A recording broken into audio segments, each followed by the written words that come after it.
The Software Development Lifecycle, or SDLC, is a structured approach to building software applications.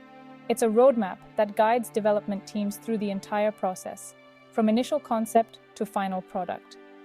Think of it as a set of best practices that help ensure software is delivered on time, within budget, and meets the needs of its users. The SDLC is crucial because it brings order and predictability to software development. Without it, projects can easily become chaotic, with missed deadlines, cost overruns, and a final product that doesn't meet expectations.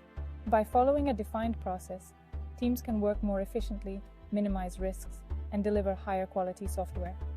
The SDLC isn't a one-size-fits-all solution. There are various models, each with its own strengths and weaknesses.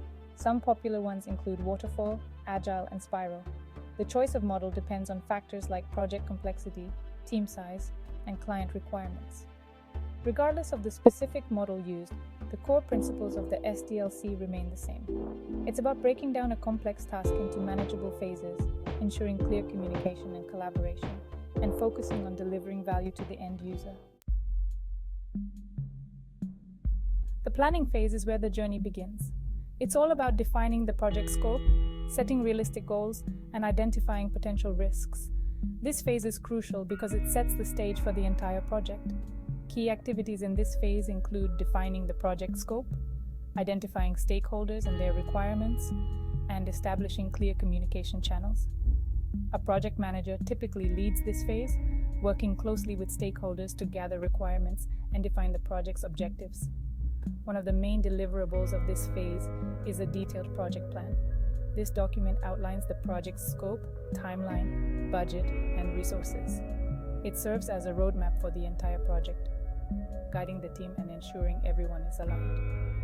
Another critical deliverable is a risk assessment document.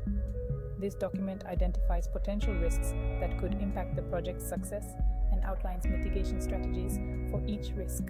By identifying and addressing risks early on, teams can avoid costly delays and ensure the project stays on track.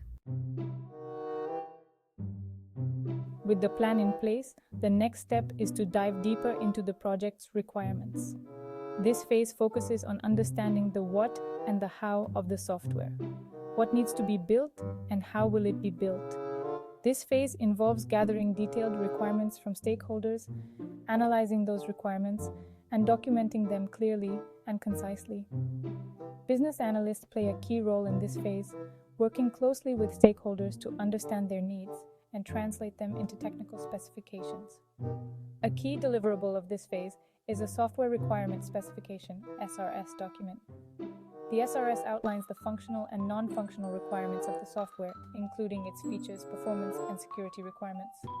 Another important deliverable is a prototype or mock-up of the software. Prototyping helps validate the requirements and provides stakeholders with a tangible representation of the final product. It allows for early feedback and ensures that the development team is building the right product. With a clear understanding of the requirements, the next phase is to design the software. This is where the high-level vision is translated into a detailed blueprint for developers. It's about deciding how the software will look, feel, and function. This phase involves designing the software's architecture, user interface, UI, and database schema. System architects and UI/UX designers play a crucial role in this phase, using their expertise to create a design that is both functional and user-friendly. A key deliverable of this phase is a design document that outlines the software's architecture, UI design, and database design. This document serves as a blueprint for developers, guiding them in building the software according to the defined specifications.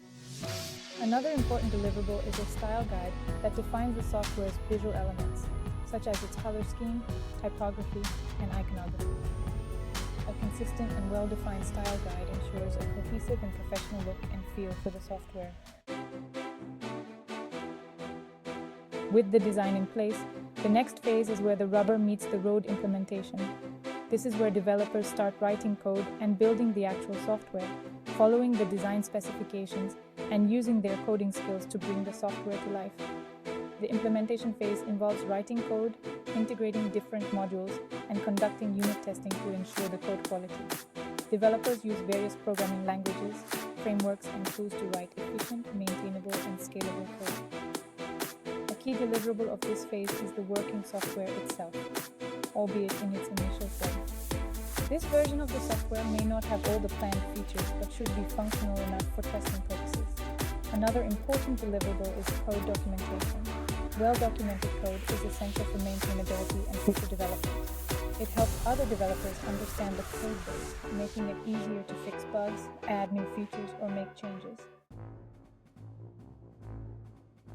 Testing is an integral part of the SDLC, ensuring the software is free of defects and meets the defined requirements.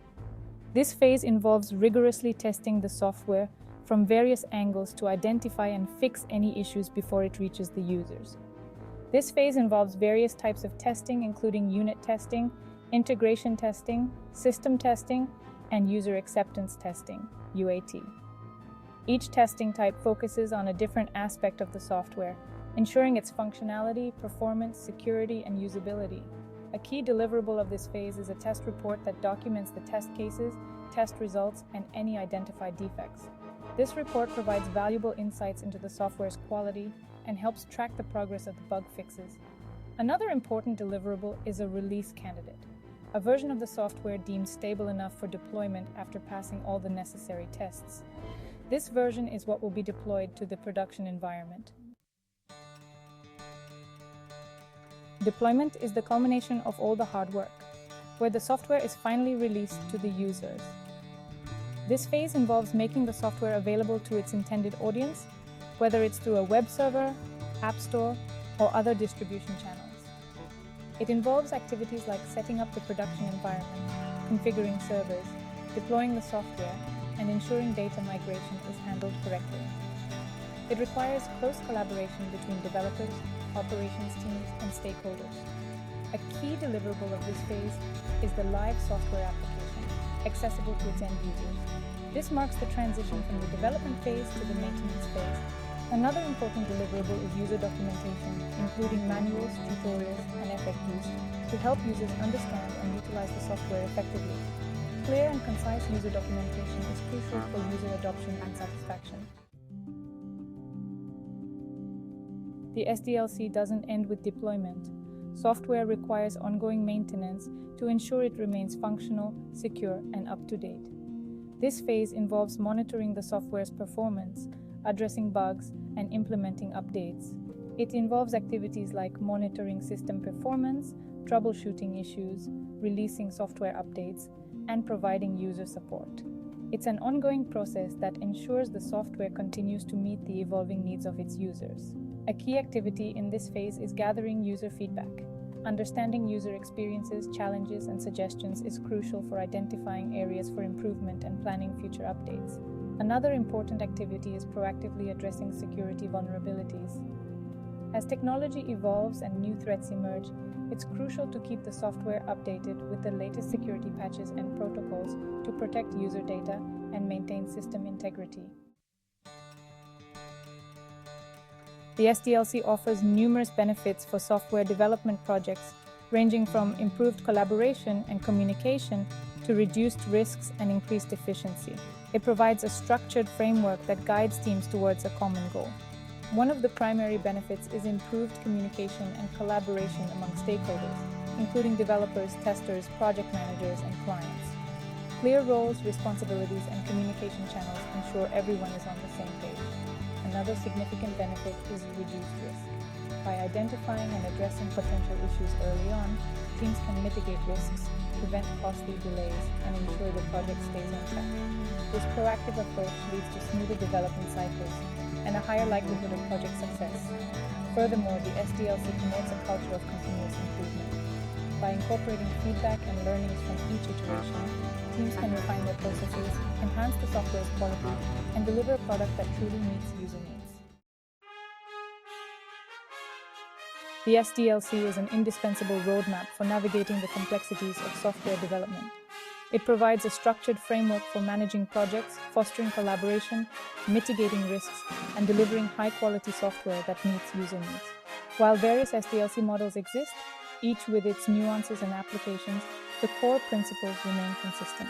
It's about breaking down a complex task into manageable phases, establishing clear communication channels, and focusing on delivering value to the end user. By embracing the SDLC, development teams can navigate the challenges of software development more effectively, deliver projects on time and within budget, and create software that truly makes a difference. It's a continuous journey of learning, adapting, and striving for excellence in a constantly evolving technological landscape.